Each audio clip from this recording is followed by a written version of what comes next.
तिरंगे की खातिर शहादत देने वालों का परिवार आज भी बेघर। आजादी के 80 साल बाद भी झोपड़ी में रहने को मजबूर तस्लीमों के वीर सपूतों के वारिस।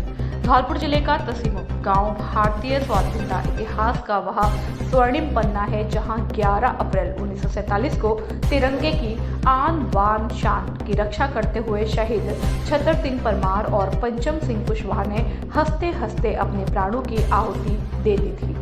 आज उन वीरों की याद में सरकार द्वारा निर्मित चमचमाता हुआ शहीद स्मारक तो गर्व से खड़ा दिखाई देता है, लेकिन इस चमक के पीछे का अंधेरा बेहद डराने वाला और शर्मनाक है। चंबल प्रभाग की टीम ने जब इन महान शहीदों की विरासत और उनके परिजनों की सुध लेने के लिए धरातल पर जांच की, तो वहां शहादत का सम्मान नहीं बल्कि व्यवस्था की घोर अनदेखी का मंजर नजर आया।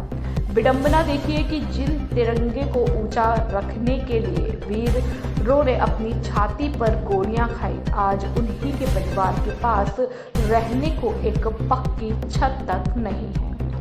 इसी दर्द से भरी कहानी को लेकर अब देखें ग्राउंड रिपोर्ट। देश की स्वतंत्रता में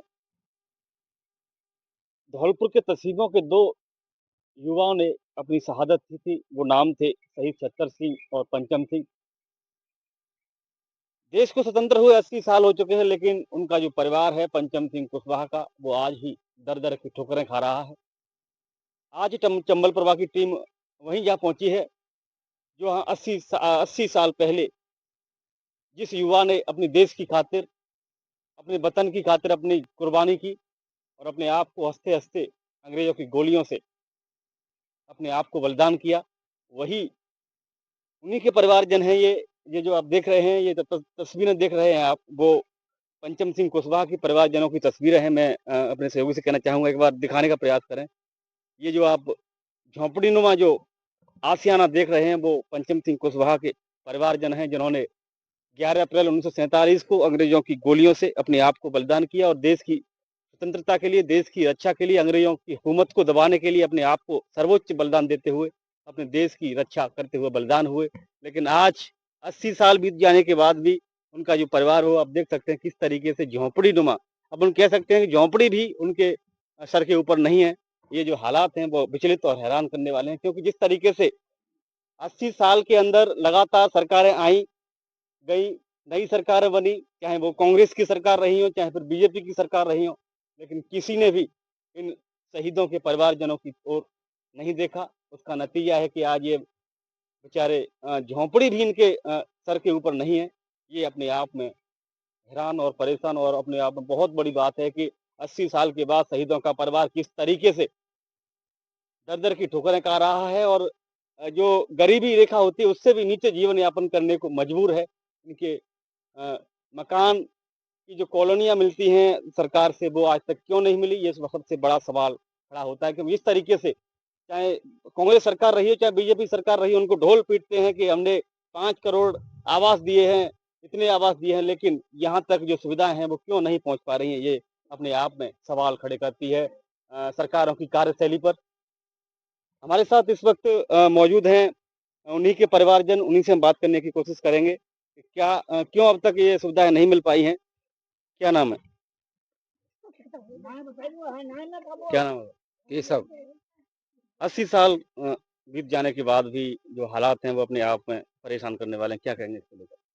कुछ सुविधा नहीं मिल रही है यहाँ बिल्कुल। यहाँ बाढ़ आ जाती है, ये सब झोंपड़ी भोपड़ी भाग जाती हैं और फूट जाते हैं मरने फैंडने से। ये फिर धर लेते हैं, फिर गुजारा करते हैं 1 साल, फिर बाढ़ आ जाती है, फिर फूट जाते हैं। कोई सुनवाई नहीं, कोई प्रशासन नहीं देखने आता है यहाँ। कोई रोड नहीं, कोई घेल नहीं, कोई सुविधा तक नहीं मिली। और कहते हैं शहीदन के लिए ये बनता है, वो बनता है, और कोई कॉलोनी नहीं। हर एक आदमी को कॉलोनी मिल रही है, यहाँ तक कोई सुविधा देखने तक नहीं आता है कोई भी आदमी कि यहाँ कैसे रह रहे हैं, भूखे हैं, प्यासे हैं, कैसे रहते हैं, कैसे नहीं रहते हैं, कैसे बच्चे पढ़ने जाते हैं यहाँ से, क्या होता है, कुछ नहीं होता है, कोई सुनवाई नहीं है। हमारे साथ पंचम सिंह बाबा के जो लड़के हैं वो भी मौजूद हैं। क्या नाम है? राम ख्याल क्या कहेंगे आप, जिस तरीके से ये हालात हैं और सरकार से आपको कोई भी सुविधा अभी तक नहीं मिल पाई है? ऐसा हमारे जो पुरखा है पंचम सिंह गोलीकांड में शहीद हुए, हम इसके लड़का है। पंचम सिंह के परिवार को कोई सुविधा नहीं मिल रही है यहाँ। न कोई घर बढ़िया, भी बाढ़ आ जाती है घर बड़े जन फौज देती है, न कोई कॉलोनी मिले, न कोई सुविधा मिली। 80 साल है, 80 साल में यूं ठोकर खा रहे हैं, चाहे कांग्रेस की सरकार हो, चाहे बीजेपी की सरकार हो। यूं ही बहाना बना देती है। हमारे साथ कोई लाभ नहीं है, कोई कॉलोनी नहीं है, कोई गैल नहीं है। पूरी हम लोग दुर्दशा हमारी है रही है, कोई हमारे कार्य उन्नति नहीं है रही है। क्या मांग करते हैं सरकार से आप? हम यही कहते था कि हमारे पंचम सिंह शहीद तस्लीमों दे रहे हैं, उनको लाभ मिल जाए तो अपने शहीद जय लाभ है। तो बाकी कोई छतरी बनवा दें, चौतरा बनवा दें, तो बाकी की सुविधा करें। हमारे कार्य कोई कॉलोनी होनी चाहिए, कोई गैल घाटे की सुविधा होनी चाहिए।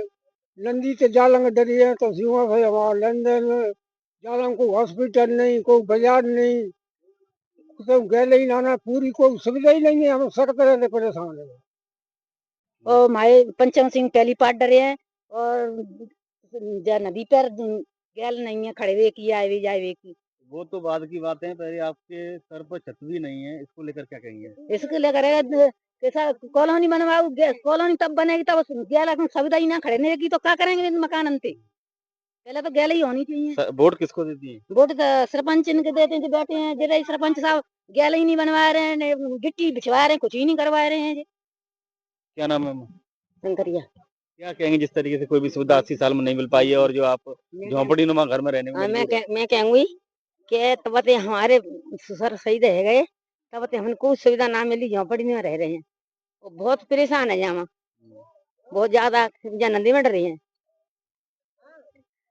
पक्का मकान सरकार के द्वारा अभी तक क्यों नहीं मिला? अभी तक ना मिलो। एक ना सुनाई करती ना को के खंड रहे हैं पंचम की औलाद ना करिए उन्होंने वाला। क्या मांगे अब आपकी सरकार से? जी मांगे के हमन को कुछ सुविधा तो दे। हमारा बच्चा को चपरासी ना लगो अभी तक। घर भी नहीं है चपरासी से, तो बाद में लगेगा। हाँ बाद में घर भी लगेगा। नहीं।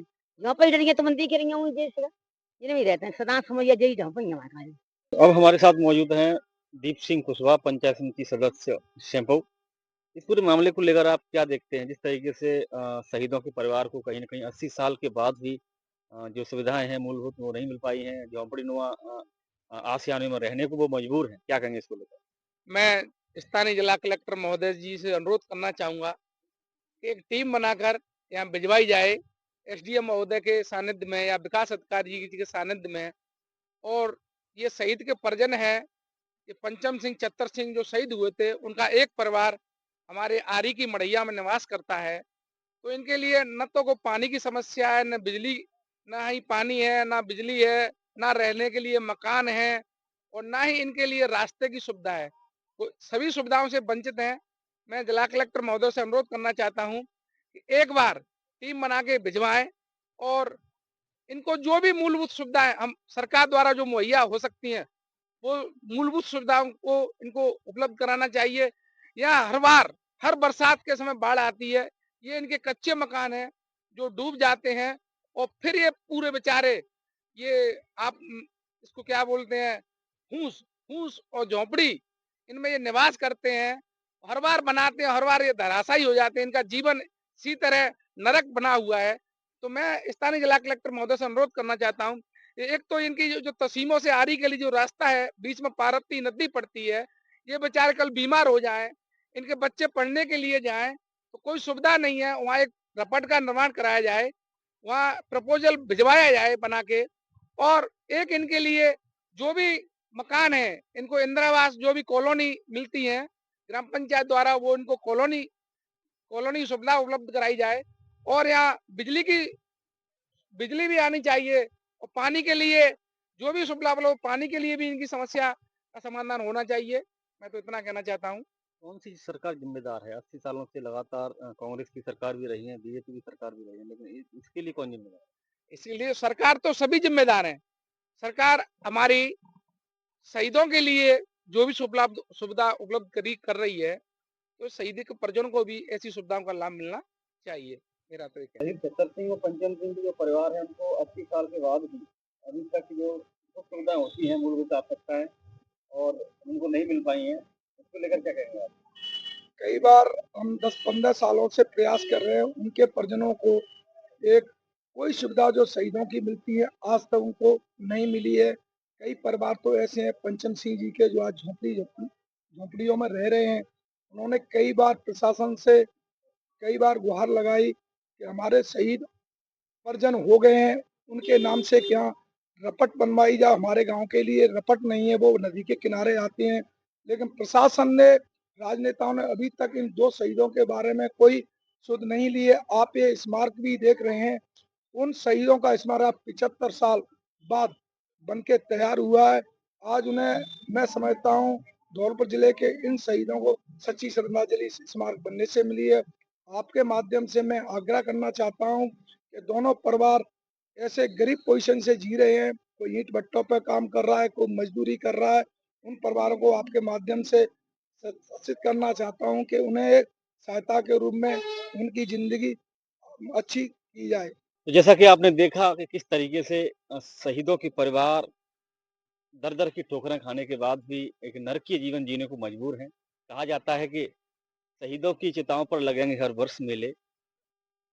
वतन की जान देने वालों का बाकी यही निशा होगा, लेकिन मैं तो ये कहूँगा कि वतन पर जान देने वालों का ये हाल होगा, क्योंकि ये कहना पड़ रहा है, इसलिए कहना पड़ रहा है कि 80 साल के बाद भी अगर ये हालात ऐसे हैं, तो कहीं न कहीं सरकार की जो मॉनिटरिंग है वो तरीके से सही नहीं हो पाई है, क्योंकि जो ज़रूरतमंद हैं वहाँ तक सुविधाएँ क्यों नहीं पहुँच पाई हैं?